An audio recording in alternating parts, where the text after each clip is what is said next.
ମୁଁ ଆପଣମାନଙ୍କୁ ଆପଣଙ୍କ ଚ୍ୟାନେଲ୍ ମାଷ୍ଟର ଓଡ଼ିଆର ଆଉ ଏକ ଟ୍ରାନ୍ସଲେସନ୍ ଭିଡ଼ିଓରେ ସ୍ୱାଗତ କରୁଛି।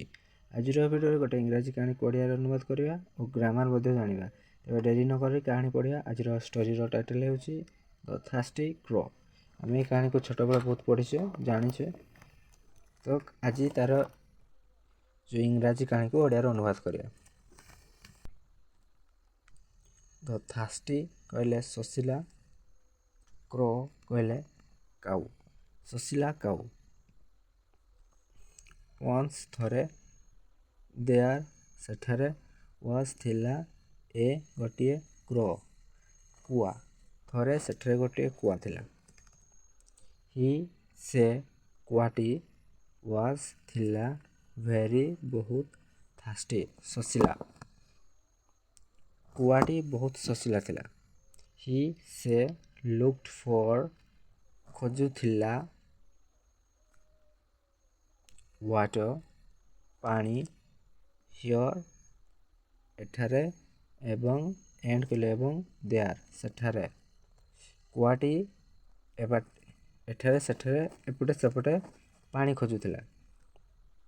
ଆଟ୍ ଲାଷ୍ଟ ପରିଶେଷରେ, ହି ସେ ସୋ ଦେଖିଲା, ସେକେଣ୍ଡ ଫର୍ମ, ସି ର ସେକେଣ୍ଡ ଫର୍ମ ସୋ, ଗୋଟିଏ ପଟ୍। ପଟ୍ କହିଲେ ମାଠିଆ। ପଟ୍ ଅଫ୍ ୱାଟର ମାଠିଆରେ ପାଣି ଥିବାର ଦେଖିଲା। ବଟ୍ କିନ୍ତୁ, ଦେୟାର ସେଠାରେ, ୱାଜ୍ ଥିଲା, ଲିଟିଲ୍ କମ୍ ୱାଟର ବହୁତ କମ୍ ୱାଟର ଥିଲା, ଇନ୍ ଦ ପଟ୍ ମାଠିଆରେ।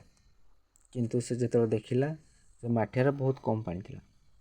ଦ କ୍ରୋ କାଉଟି, ୱାଜ୍ ଥିଲା, ଭେରି ସାଡ୍ ବହୁତ ଦୁଃଖିତ।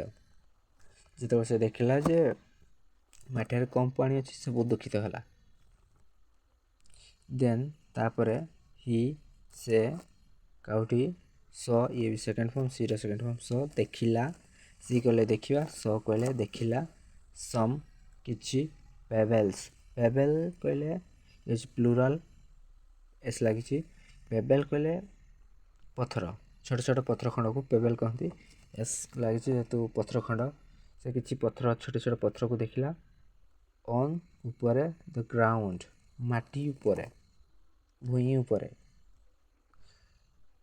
ଦ କ୍ରୋ କାଉଟି, ଗଟ୍ ପାଇଲା, ଆନ୍ ଆଇଡ଼ିଆ ଗୋଟେ ଆଇଡ଼ିଆ। ତା ମନକୁ ଗୋଟେ ଆଇଡ଼ିଆ ଆସିଲା। ହି ସେ ପୁଟ୍ ରଖିଲା, ଇଏ ହେଉଛି ସେକେଣ୍ଡ ଫର୍ମ। ପୁଟ୍ ତିନିଟା ଯାକ ଫର୍ମ ସେଇ ପୁଟ୍ ହିଁ ହୁଏ। ଯେହେତୁ ଷ୍ଟୋରି ପାଷ୍ଟରେ ଚାଲିଛି, ତ ଇଏ ସେକେଣ୍ଡ ଫର୍ମ ଲାଗୁଛି। ସେ ରଖିଲା ଦ ପେବେଲ୍ସ ପଥର ଗୁଡ଼ିକୁ, ଇନ୍ ପଟ୍ ମାଠିଆରେ, ୱାନ୍ ବାଇ ୱାନ୍ କହିଲେ ଗୋଟି କରି। ୱାନ୍ ବାଇ ୱାନ୍ର ଓଡ଼ିଆର ମାନେ ହେଉଛି ଗୋଟି ଗୋଟି କରି। ସେ ପଥର ଗୁଡ଼ାକୁ ଗୋଟି ଗୋଟି କରି ମାଠିଆରେ ରଖିଲା। ଦ ୱାଟର ପାଣି, କେମ୍ ସେକେଣ୍ଡ ଫର୍ମ ଆସିଲା, ଉପରକୁ। ପାଣି ଯେତେବେଳେ ସେ ମାଠିଆରେ ଛୋଟ ଛୋଟ ପଥର ଖଣ୍ଡ ରଖିଲା, ପାଣି ଉପରକୁ ଆସିଲା। ଦ କ୍ରୋ କାଉଟି, ଡ୍ରଙ୍କ ଇଏ ସେକେଣ୍ଡ ଫର୍ମ। ଡ୍ରିଙ୍କ କହିଲେ ପିଇବା, ଡ୍ରଙ୍କ କହିଲେ ପିଇଲା। କାଉଟି ପାଣି ପିଇଲା, ଡ୍ରଙ୍କ ପିଇଲା। ଦ ୱାଟର ପାଣି, କାଉଟି ପାଣି ପିଇଲା। ଏଣ୍ଡ ଏବଂ, ଫ୍ଲିଉ କହିଲେ ଫ୍ଲାଏ କହିଲେ ଉଡ଼ିବା, ଫ୍ଲିଉ କହିଲେ ଉଡ଼ିଗଲା। ଆୱେ ଆଗକୁ, ହାପିଲି ଖୁସିରେ। ପାଣି ପିଇକି କୁଆଟି ଆଗକୁ ଖୁସିରେ ଉଡ଼ିଗଲା। ମୋରାଲ କ'ଣ ଅଛି? କାହାଣୀର ନୀତି ଶିକ୍ଷା କ'ଣ ପାଇଲେ? ହ୍ୱେୟାର ଦେୟାର କହିଲେ ଯେଉଁଠି, ଇଜ୍ ଅଛି, ଏ ୱିଲ୍ ଇଚ୍ଛା, ଯେଉଁଠି ଇଚ୍ଛା ଅଛି। ଦେୟାର ସେଠାରେ, ଇଜ୍ ଅଛି, ଏ କହିଲେ ଗୋଟିଏ, ୱେ କହିଲେ ରାସ୍ତା। ଯେଉଁଠି ଇଚ୍ଛା ଅଛି, ସେଇଠି ରାସ୍ତା ଅଛି। ଓଡ଼ିଆରେ ଗୋଟେ କଥା ଅଛି, ଯେମିତିକି ଇଚ୍ଛା ଥିଲେ ଉପାୟ ଆପେ ଆପେ ଆସେ। ତାର ମାନେ ହେଉଛି ସେୟା। ଇଂଲିଶରେ କହିବାକୁ ଗଲେ, where there is a will, there is a way. ଯଦି ଭିଡ଼ିଓଟି ଆପଣଙ୍କୁ ଭଲ ଲାଗିଲା, କିଛି ଶିଖିବାକୁ ପାଇଲେ, ତେବେ ଚ୍ୟାନେଲଟିକୁ ସବସ୍କ୍ରାଇବ୍ କରନ୍ତୁ ଓ ବେଲ୍ ବଟନଟିକୁ ଦବାଇ ଦିଅନ୍ତୁ। ଆଗକୁ ନୂଆ ଭିଡ଼ିଓ ଆସିଲେ ଆପଣମାନଙ୍କୁ ନୋଟିଫିକେସନ୍ ମିଳିଯିବ। ଧନ୍ୟବାଦ।